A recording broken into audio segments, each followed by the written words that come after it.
Bom dia, boa tarde. Nós hoje vamos falar um pouco sobre Platão, né, sobre a epistemologia platônica, mas antes é importante fazer uma pequena introdução, colocando dois filósofos, dois pensadores como antecedentes ao ponto ao qual nós vamos chegar, que é a epistemologia platônica, né, que são Parmênides e Heráclito, dois pré-socráticos, né, que vão colocar um problema que Platão vai de alguma maneira solucionar. Heráclito de Éfeso, né? Éfeso, a cidade, o nascimento e a morte de Heráclito tem uma datas precisas desconhecida. Nós sabemos pelo menos que ele atingiu o acme da sua existência por volta do ano 504, 500 a.C.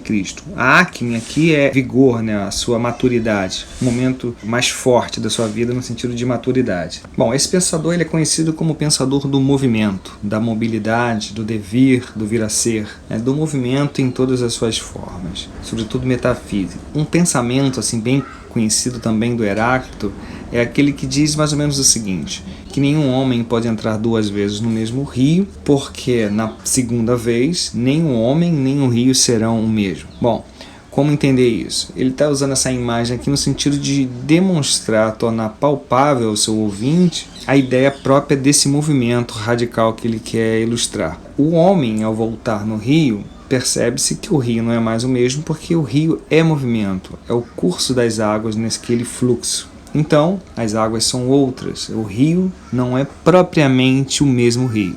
Embora tenha o mesmo nome, esteja lá no mesmo lugar, mas no sentido mais profundo, o rio não é mais o mesmo. E o homem? O homem, um sujeito, o ser humano, já também não seria o mesmo, porque na segunda vez algumas mudanças aconteceram.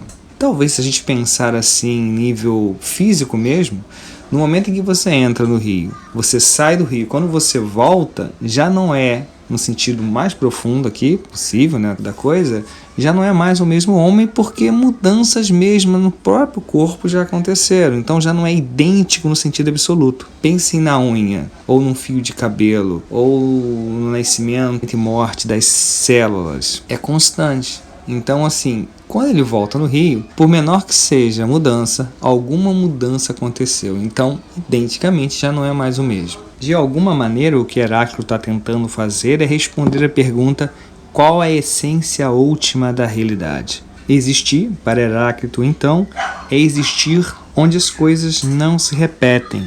E, nesse sentido, tudo é novo. Um fragmento de Heráclito diz mais ou menos o seguinte: o sol é novo todos os dias. O que ele quer dizer com isso?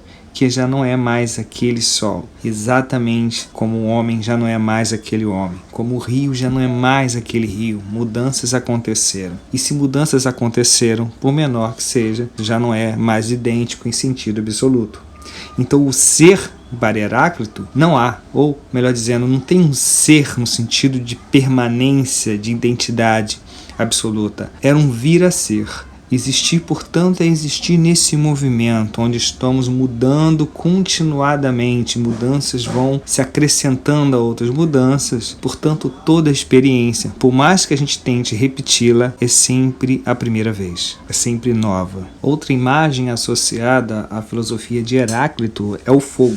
Pensem numa chama acesa. Ela começa em um momento, termina em outro ponto do espaço. Mas o existir do fogo é justamente esse nascimento e morte da chama, queimar do oxigênio, um processo de surgir e desaparecer. Portanto, para Heráclito, como não há ser, há um sendo, há um vir a ser, tudo está em vias de se transformar, mas ao mesmo tempo é um vir a ser aquilo que a coisa não é ainda, mas também é um deixar, antes de ser, é um deixar de ser aquilo que ela está sendo. Eu sei que é um pouco confuso, mas é só para ilustrar a ideia de que o que há é movimento. Existir no tempo, é um processo de mudança constante. E o tempo, que é esse palco das mudanças, por assim dizer, é irreversível. Não dá para voltar atrás. Uma pequena experiência demonstra isso.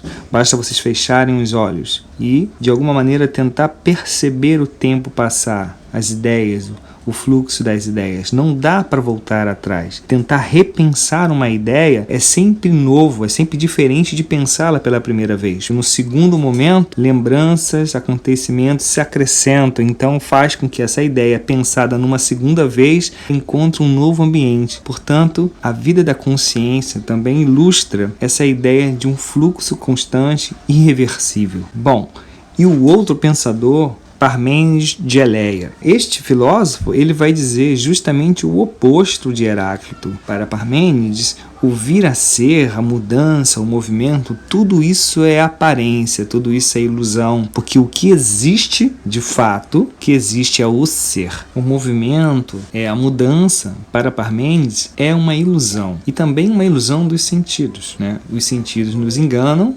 constantemente. Nós já vimos isso com a questão das ilusões de ótica. E para ele, o ser ou a realidade é o imutável. Como se dissesse, a essência do mundo é imutável. E a própria palavra essência, de alguma maneira, já quer dizer isso. A essência de algo é aquilo que faz com que algo seja o que ele é. E se retirado alguma coisa da essência dessa coisa que nós estamos pensando aqui, ela deixa de ser o que é. Então a essência é algo que não pode ser retirado, senão a coisa deixa de ser o que é. A essência é a própria realidade da coisa, idêntica a si mesmo, imutável no tempo. Aquilo que possibilita com que a gente diga aquilo ou que eu sou eu, né? Que eu sou mesmo daquele eu do passado, quando criança. Apesar das mudanças se acrescentarem, eu ainda sou o mesmo. Há algo em mim que não mudou, e é esse algo que é a minha essência que dá identidade, ou seja, eu sou o mesmo. Parmênides por este princípio da identidade mencionado agora há pouco, ele é também considerado como um dos precursores da lógica. O princípio da identidade é um dos pilares da lógica, do pensamento lógico. Bom, existem outros aspectos do pensamento de Parmênides e também de Heráclito, só que não cabe aqui mencionar, porque nós estamos fazendo um percurso rápido por esses pensadores para chegar em Platão, na epistemologia platônica. O problema aqui agora a ser destacado é o seguinte, e já partindo aqui de Parmênides, é que se tudo muda, como dizia Heráclito, se tudo muda, a verdade já deixa de existir. Por quê? Porque dizer a verdade, para um grego, é dizer o ser da coisa, dizer o que ela é. E dizer o que ela é, não só nesse momento, mas dizer o que ela é sempre. Nesse sentido, algo tem que permanecer idêntico para que você possa dizer o ser da coisa, dizer a sua essência. Se isso não é possível, nenhum conhecimento acerca do mundo é possível. Portanto, a verdade deixa de existir. Portanto, nem a filosofia teria sentido de existir também, porque a filosofia começa com essa busca pela verdade. E aqui nós chegamos no seguinte problema, que Heráclito dizia, parecia fazer sentido. E o que o Parmênides nos diz agora também parece fazer sentido. O problema é que, pelo próprio princípio da identidade, uma coisa não pode ser e não ser ao mesmo tempo.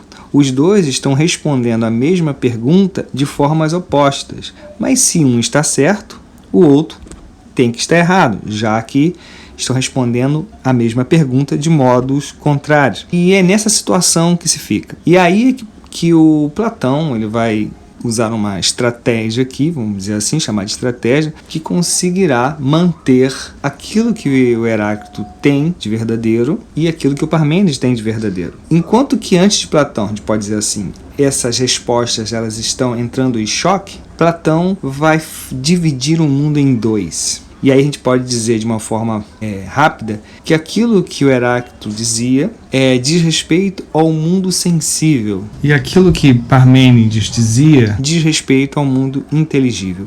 E é essa a diferença de inteligível e insensível que nós começaremos agora, que está no centro da epistemologia platônica.